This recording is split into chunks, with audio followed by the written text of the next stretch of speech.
Welcome to the Explainer. If you've ever felt like your romantic relationships are just this endless, exhausting cycle of misunderstandings, I want to start by completely validating that for you. Dating is tough, and relationship conflicts, they're a universal struggle. But what if the script you're acting out was actually written before you even knew how to speak? Okay, let's dive right into this. So we've literally all been there. Why do some relationships feel like a constant, never-ending game of tug-of-war? Maybe you find yourself stuck in one of those incredibly confusing situationships. Or perhaps you constantly feel, overly needy. Or, on the flip side, maybe you're suddenly getting the icy cold shoulder from a partner who swore they cared about you just yesterday. It is incredibly painful, but trust me, there is a very clear reason for it. Section 1. Roots of Relationship Patterns. Let's look at where this all begins. To figure out why we act the way we do in romance, we have to look at the psychological and neurobiological why. This isn't just some random personality quirk, right? It's hardwired into our biology. Enter attachment theory. Basically, this is the biological and psychological blueprint detailing exactly how human beings form bonds to survive. Think about it. Early in human evolution, staying close to your caregivers literally meant the difference between life and death. The specific ways we learned to secure that vital connection as infants created a permanent template for how we try to connect with partners today. This idea was brilliantly demonstrated by psychologist Mary Ainsworth in her super famous Strange Situation experiment. Picture this. A toddler is exploring a room with their mom. Suddenly, a total stranger walks in, the mom gets up and leaves, and then, a little while later, the mom returns. It turns out how that child reacted to the reunion, whether they were easily calmed down or if they stayed totally distressed, perfectly mapped out their subconscious attachment blueprint. And that reaction was a direct result of how consistent their parent had been up to that point. Section 2. The 4 attachment styles. How this plays out for us right now.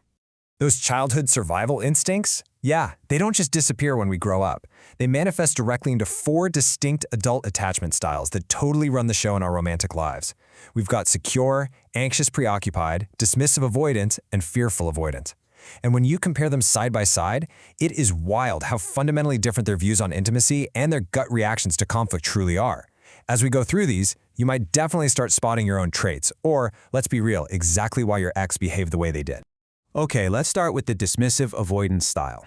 Their absolute core philosophy is basically, I have my life and you have your life. Subconsciously, they harbor a really deep fear of intimacy. Why? Because somewhere in their early life, connection led to disappointment or neglect.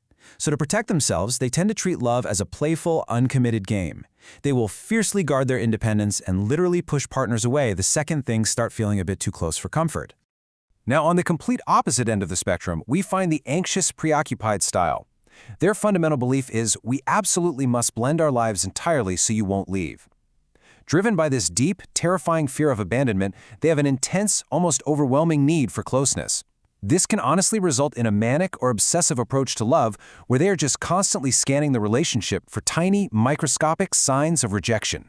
Then we have the fearful avoidant, which is also known as the disorganized style. Now this one typically stems from severe childhood neglect or trauma, which leaves the person fearing both closeness and distance. So they deeply crave intimacy, but they are absolutely terrified of it at the same time. This creates highly unpredictable, chaotic highs and lows in the relationship. Because this style is so highly individualized based on specific past trauma, it's actually the rarest of the 4. And finally, we have the secure style, which amazingly characterizes about half the population. Their healthy, grounded perspective is, we are individuals building a shared life together. They are totally capable of establishing strong, healthy boundaries and open communication. They get to experience a love that is deeply passionate and self-sacrificial, but, and this is the key part, without ever losing their own distinct identity in the process. Section 3. When attachment styles collide. Things are about to get interesting. So those are the players. But the real drama happens when these completely different individuals meet out there in the dating pool. It sets up what we call the infamous anxious avoidant trap. When we contrast their internal monologues during a conflict, it's actually startling. The anxious partner feels a slight bit of distance and immediately thinks, oh no, they're pulling away, I must chase. Meanwhile, the avoidant partner feels that pursuit and goes into sheer panic. They're suffocating me, I must run.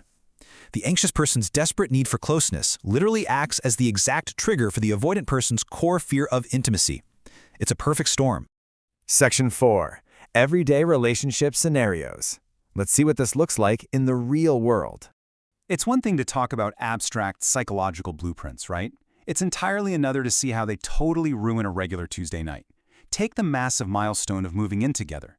For an anxious partner, moving in quickly is the ultimate goal. It fuses their lives and gives them that desperate reassurance that their partner isn't going to leave. But for the avoidant partner, taking this major step triggers sheer absolute panic over losing their independent space. What feels like safety and home to one feels like a suffocating cage to the other.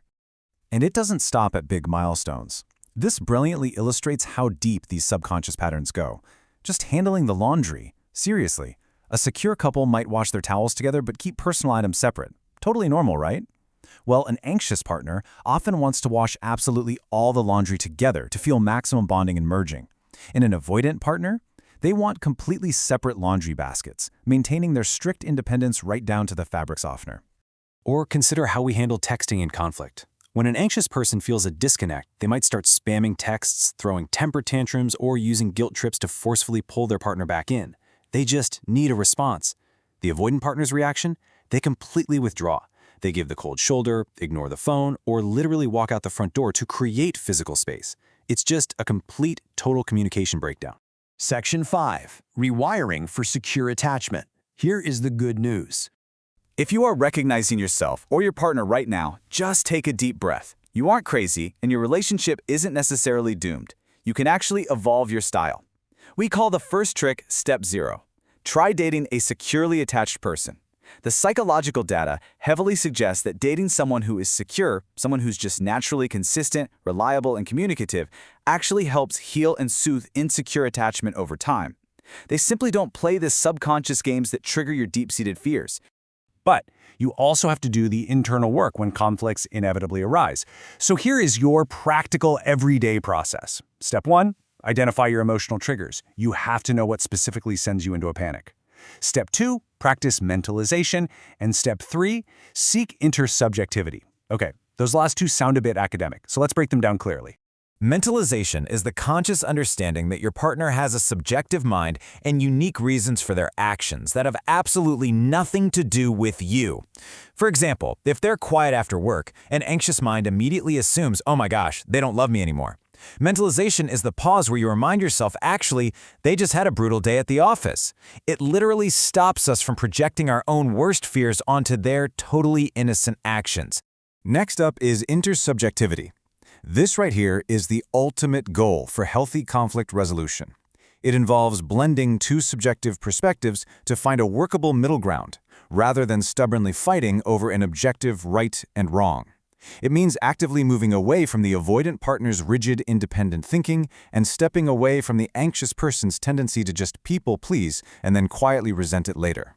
So, if you want to fix your attachment system from the inside out, here are your daily action steps. First, acknowledge your underlying emotional needs directly. Literally tell your partner you need reassurance out loud, instead of acting out to get it. Second, stop playing games. Don't pull away just to see if they'll chase you. And third, actively challenge your self-fulfilling prophecies that whisper in your ear telling you love will always fail. Look, I completely validate how incredibly difficult this is. There's a brilliant saying that the hardest thing to do as a human being is to act in a way that is contrary to your deeply held beliefs. Changing these hardwired childhood conditioning patterns, it feels super unnatural at first. But empowering yourself to step up and act differently is entirely 100% within your control. To wrap this all up, I want to leave you with a really provocative thought to reflect on today. Ask yourself, are your current relationship patterns actually protecting you, or are they secretly keeping you from the deep connection you genuinely crave? Taking an honest, brave look at that question is the very first step toward finding healthier, more secure love. Thanks so much for joining me on this explainer.